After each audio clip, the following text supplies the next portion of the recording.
Shqyqani, kryetarët e komunave kanë të drejtën e tyre të bëjnë marrëveshje për shumicën që ata konsiderojnë. Po nuk mund të them që ne kemi marrëveshje me Partinë Demokratike të Kosovës. Pra mund t'ju gënjej, po s'kemi. Po ta kemi një marrëveshje të tillë, ma tregoni pra. Pra LDK-ja nuk ka bërë marrëveshje me Partinë Demokratike të Kosovës. Kam komunikuar edhe me Bedri Hamzën për këtë çështje.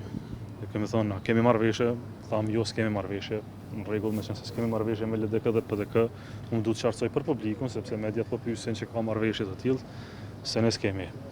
Pra, ato janë marrëveshje të kryetarit komunës me parti tjera politike, por LDK me PDK nuk ka një marrëveshje të tillë. Por a është ende LDK zoti Përparim Rama? Përparim Rama ka qenë kandidat i pavarur brenda listës së LDK-s, ai vazhdon të jetë kryetari i komunës dhe LDK-ja me çdo forcë të vetën, aq sa mundet dhe aq sa krijohet hapësirë, do të kontribuojnë në realizimin e programit fitues të LDK-s në Prishtinë.